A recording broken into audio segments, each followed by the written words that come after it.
A man enters the bar. It's someone you've seen before.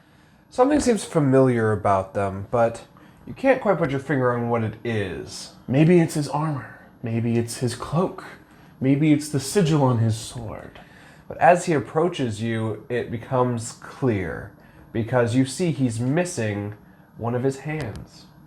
And you remember, someone in my backstory is missing a hand. Oh my god, it's so...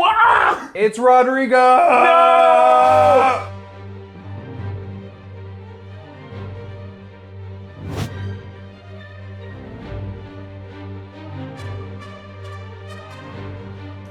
Have you ever had an experience like that in your D&D campaign? Yeah, so as a player, it is really fun to run into things from your backstory. It's also fun for a DM. But in order for that to happen, we have to first have a backstory. Yeah. So, on today's video, we're going to be talking about what do I include in a backstory as a player? How do I approach it? What do I need? What do I not need? What is going to be helpful for the campaign? This is going to be advice for Dungeon Masters and players. Dungeon Masters, use these tips to encourage your players during session 0 or beforehand. And players, just watch this video and learn how to make backstories. So, the first important thing to include in your backstory is, and this is kind of self-evident, the backstory itself. Yep. So, what do we mean by that? What we mean is that this is the story of how you came to be. How did you grow up? Who were you? What did you do for a living? What is the inciting incident that brought you to where you are? Why do you want to be adventuring? This can be as basic as, I've always wanted to be an adventurer. My dad was an adventurer and he left, and he never came back, so I want to become an adventurer. There's countless examples of an inciting incident that causes you to go adventuring.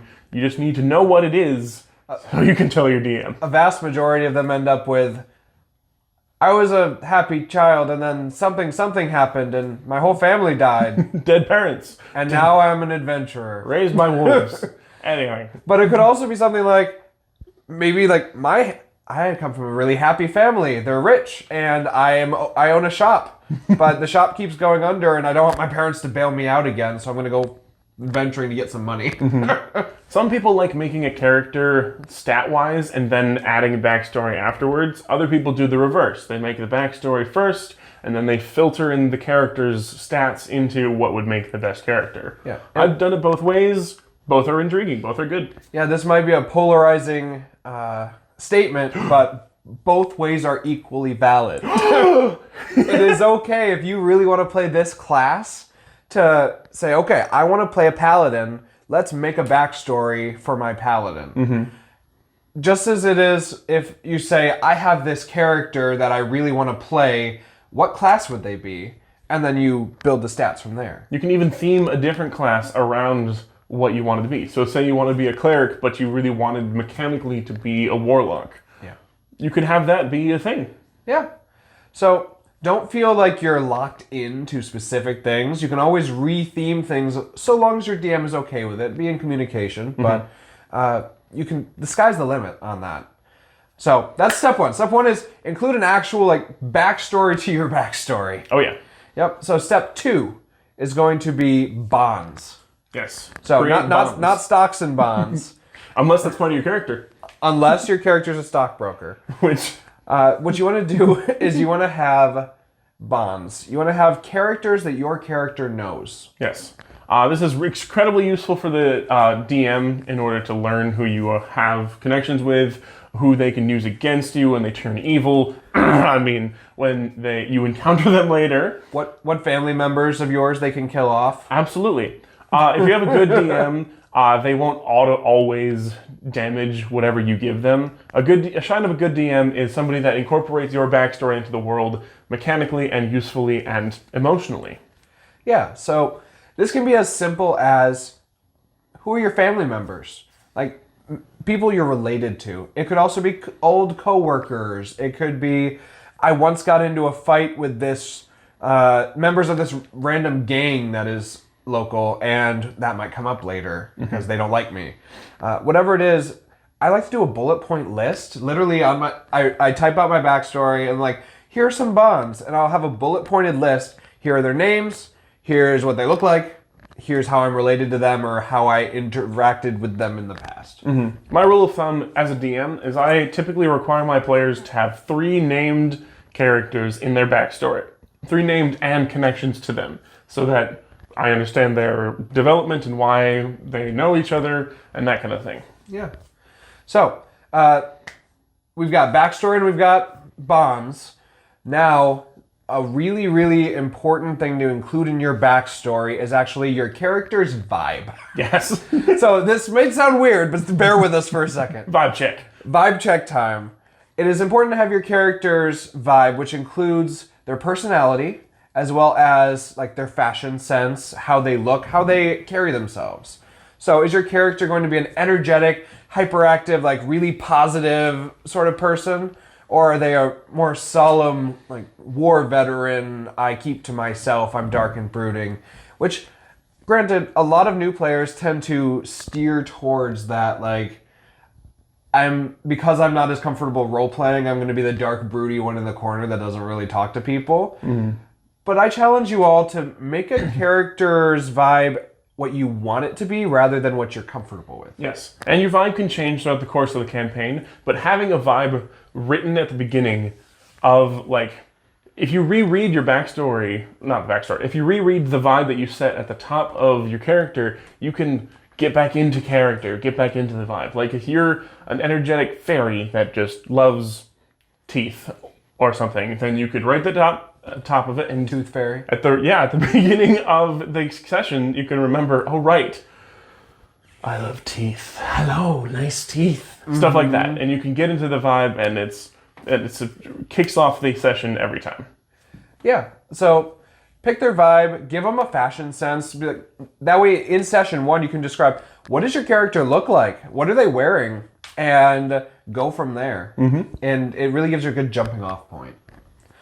Number 4. Number 4 is one of the most important ones. They're all important. Plot twist. But this is the one that I find the most fun as a player and a DM. And this is flaws. Yes. So, as we've said in previous videos, flaws are there for a reason. It's a big part of the actual character sheet. There's a little box for your flaws. Use it. But I challenge people to have at least 2 flaws. You have to have at least 1 flaw that your character can grow out of. So, this could be, I'm too trusting. Or, I'm bad with money. I'm going to pay people too much money. Or, I'm not going to know when they're trying to scam me for too much money. Or, I'm too trusting. Like, this super shady mafia member says to come meet him in an alleyway alone at night. I'm just like, absolutely, that let's seems go. fine. He Yeah. seems like a good person. I've also seen mechanical flaws. Like, I've played a druid that didn't know how to incorporate their equipment whenever they wild shaped. Like, their wild shaping training was incomplete before their village got destroyed. So throughout the course of going to a druid camp and relearning the mechanics of stuff and how to absorb, like, it was a thing that I knew that throughout the course of the campaign she would be able to, like, actually mechanically do correctly. It was a way flaw that she could fix when she got the training. It's also a really fun thing to wild shape and then be like, wait, can somebody grab my shoe? Yeah. I rolled and see what percentage of clothing I stashed into me, and hopefully I got to choose which ones. That's a really fun one. So include something, and this is a lot of times your big character flaw, like hubris, like Odysseus in the Odyssey. Yeah. Whatever it is, whatever your character flaw is, this is one that they're going to be working on growing out of over the course of the campaign as they grow as a character. I also challenge you to include at least 1 character flaw that you can't grow out of.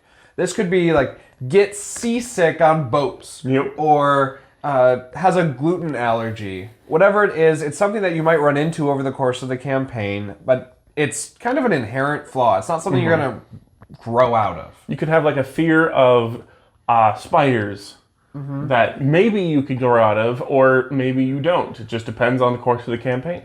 Yeah. And like, I had a character in one of my campaigns, this player decided, and I think they did it spur of the moment too. They were walking through fields of wheat as part of this like area of the region. There's just a bunch of wheat fields. and they just decided that their character is allergic to wheat pollen. So he gets And so, sneezing and just periodically throughout their travels and combat in the wheat fields, he just, while they're at the table, he'd just be like, and they'd be having a conversation and be like 5 minutes later, and you just hear, just, and that's the really fun stuff to roleplay. Oh, absolutely. Flaws can make a character so much more thematic and feel, I don't know, it makes the table so much more fun. Yeah. So, those are our main parts of a backstory that you really want to include, even if they're just little pieces of it. Yeah. You want to have the actual, full, the story of where you came from, how you decided to go adventuring. You want to have bonds with other characters.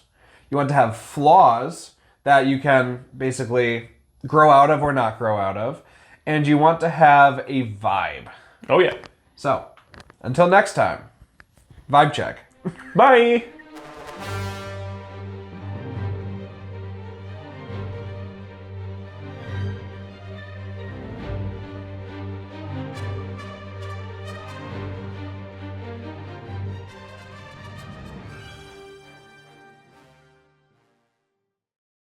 Ba ba da da ba ba da da da da da da yeah yeah. Got myself a notion. One I know that you'll understand. Set the world in motion. Reaching out for each other's hands. When we will discover what we should have known all along. Man.